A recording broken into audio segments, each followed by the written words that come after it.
Good morning students, Harda degree college के इस official YouTube channel पर आपका फिर से बहुत बहुत स्वागत है। मैं Vrinda Sabu, assistant professor of Harda degree college.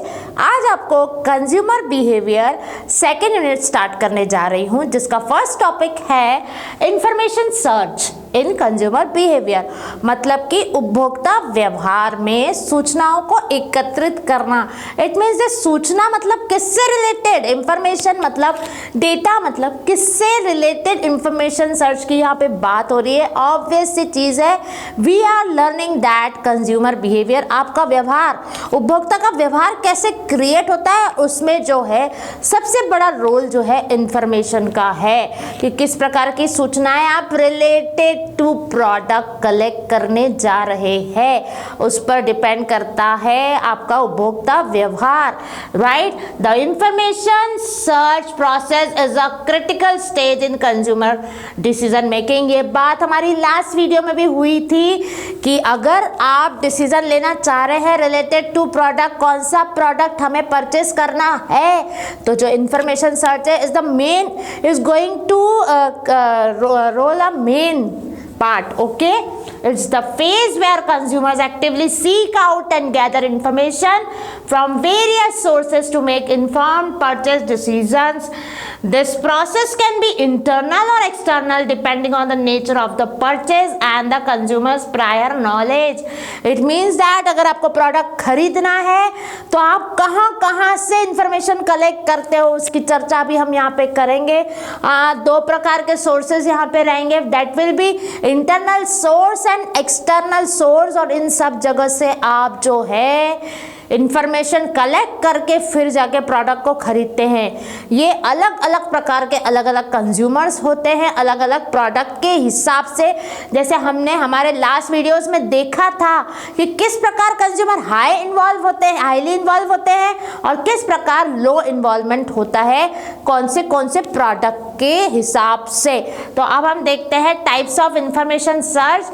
देखिए, first one is the internal search. In this consumers rely on their memory and past experiences to retrieve information about products or services। मतलब वो क्या बोल रहे हैं, इंटरनल सोर्स मतलब हमारा खुद ही, हम अपने आप को एक सोर्स मान रहे हैं, हम अपनी मेमोरी को जोड़ देते हैं कि हमने ये प्रोडक्ट खरीदा था और वो हमें कैसा लगा था, और हमारा पास्ट एक्सपीरियंस मतलब उस प्रोडक्ट के बारे में हमारा अनुभव कैसा रहा जब हमने उसको यूज किया, और अगर वो हमें अच्छा लगा तो हम फिर से उस प्रोडक्ट को खरीदेंगे और पहले उसके बारे में इंफॉर्मेशन निकालेंगे, क्या जो प्रोडक्ट हमने पहले खरीदा था उसमें कुछ चेंजेस हुए हैं या वो वैसा ही है।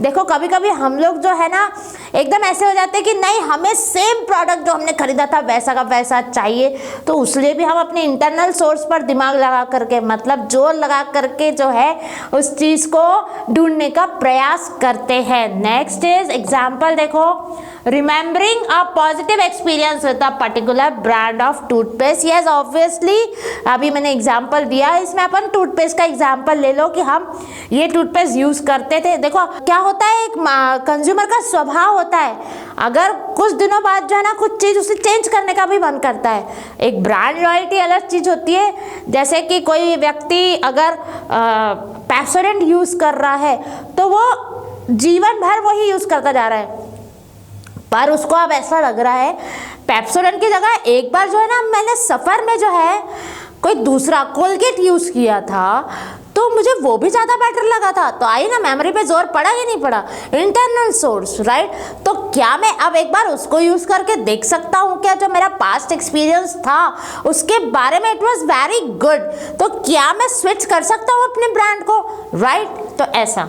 नाउ द एक्सटर्नल सर्च, इसका डेफिनेशन देखिए एक्सटर्नल सर्च का, consumer seek information from external sources such as personal sources, family से, फ्रेंड्स से, कलीग से, ये हमारे एक्सटर्नल सोर्सेज हो गए जिनसे हम इंफॉर्मेशन निकाल सकते हैं। राइट, देखिए इसके बाद कमर्शियल सोर्सेज लाइक एडवर्टीजमेंट से, यस ऑफ कोर्स एडवर्टीजमेंट तो सबसे मेन चीज होती है कंज्यूमर के लिए इंफॉर्मेशन कलेक्ट करने के पॉइंट ऑफ व्यू से, राइट।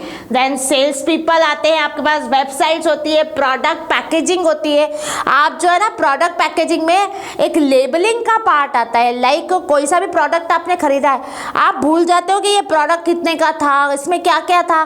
तो अगर आपके पास वो पुराना प्रोडक्ट एक रखा है तो आप उसके पैकेजिंग पे जो सारी लेबलिंग होती है उसको पढ़ सकते हो। Labelling in the sense, suppose करिए कि मैगी एक प्रोडक्ट है, उसमें जो आगे चित्र बना हुआ है, पीछे पूरे इंग्रेडिएंट्स लिखे हुए हैं और मैगी में ही आगे भी लिखा रहता है 2 मिनट में मैगी तैयार हो जाती है, ऐसा जो उनके मिशन स्टेटमेंट्स वगैरह कुछ लिखे हुए रहते हैं।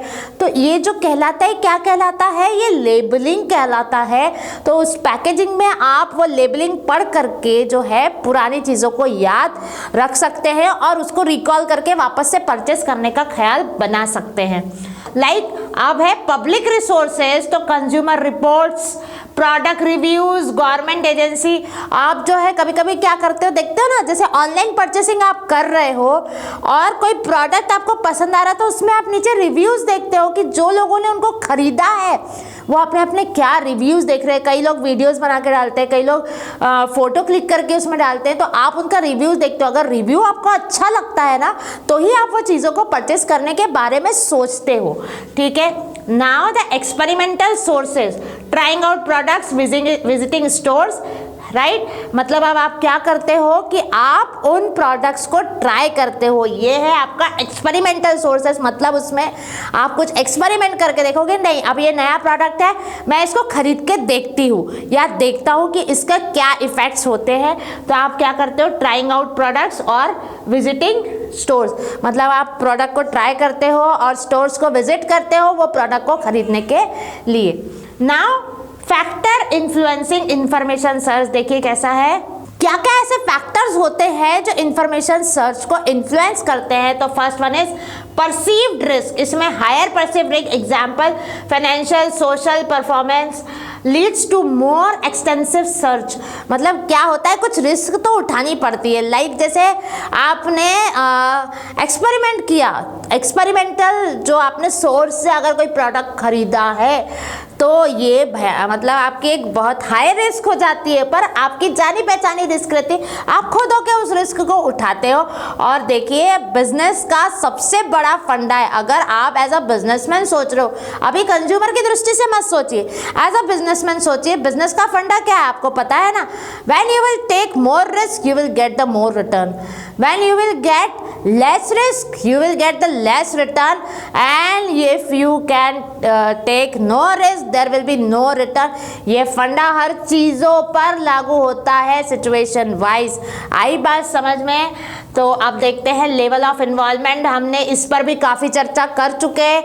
हाई इन्वॉल्वमेंट रहता है तो हाई रिस्क भी रहती है, उसमें हाई रिस्क रहती है इसलिए उसमें हाई इन्वॉल्वमेंट करना पड़ता है, क्योंकि वो जो प्रोडक्ट्स होते हैं वो थोड़े एक्सपेंसिव प्रोडक्ट होते हैं। मैंने एग्जाम्पल आपको दिए थे कि जैसे आपको जो है कोई चीज़ जो है 20,000 से ऊपर की खरीदनी है, 10,000 से ऊपर की खरीदनी है, तो उसमें जो आप है जैसे लाइक मोबाइल फ़ोन्स हो गए, रेफ्रिजरेटर्स हो गए, वॉशिंग मशीन्स हो गई, और आजकल तो कितना एडवांस वर्जन्स आ गए हैं, डिजिटल हो गया है, सारी चीज़ें बहुत अच्छी AI फॉर्म में आती है। तो उनको आपको जो है हाई इन्वॉल्वली होकर के प्रोडक्ट्स को इंफॉर्मेशन पा करके खरीदना होता है। तो एग्जाम्पल कार्स हाउस बता दिया मैंने।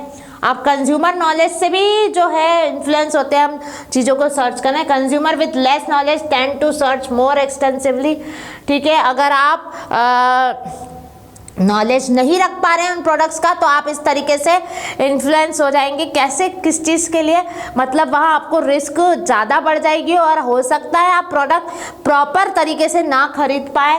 प्रोडक्ट कॉम्प्लेक्सिटी, राइट, अगर complex product require more information to understand and evaluate. Then availability of information, क्या अवेलेबिलिटी है आपके पास इंफॉर्मेशन की। The ease of accessing information influence the extent of search, right. अगर इंफॉर्मेशन आपके पास प्रॉपर नहीं है तो भी दिक्कत। Cost of search, time, effort and financial cost associated with searching. मतलब ये सारी चीज़ें आपको लगती है, टाइम लगता है, एफर्ट लगता है, सारी चीज़ें लगती है सर्च करने में। तो टोटल इन ऑल बात ये है कौन कौन सी चीज़ें आपकी इंफॉर्मेशन कलेक्ट करने में आपको इन्फ्लुएंस कर रही है, कौन सी अफेक्ट कर रही है, ये सारी चर्चा भी हमने यहाँ पर करी। अब है इंफॉर्मेशन सर्च प्रोसेस। तो यस, प्रोसेस देखिए इंफॉर्मेशन की वैसी है। इसमें क्या लिखा है देखिए, सबसे पहले आपको प्रॉब्लम रिकॉग्नाइज करना है कि आपको कौन सा वस्तु खरीदना है, राइट। उसके बाद the consumer recognise a need और want. Yes of course, problem मतलब वही आपको फाइंड आउट करना है कि आपको कौन सी वस्तु करनी है, आप खरीदनी है, आपकी ज़रूरत क्या है, आपकी चाहत क्या है। देन उसके बारे में आपको इन्फॉर्मेशन सर्च करनी है। The consumer actively seeks information from internal as well as and external sources. उसके बाद इवेल्युएशन ऑफ अल्टरनेटिव। आप जब इंफॉर्मेशन सर्च कर रहे हैं, you are having so many of alternatives in front of you, मतलब बहुत सारे ऑप्शन है आपके पास जब आप इंफॉर्मेशन सर्च कर रहे हैं। अब उनमें से आपको अल्टरनेटिव्स को इवैल्यूएट करना है, उनका मूल्यांकन करना है और उसके बाद एक वस्तु को चूज करना है, right. The consumer evaluates different option based on their needs and preferences, then you have to take a purchase decision. तो ये कहानी है हमारी इंफॉर्मेशन सर्च से प्रोडक्ट को खरीदने तक की। ओके बच्चों, थैंक यू।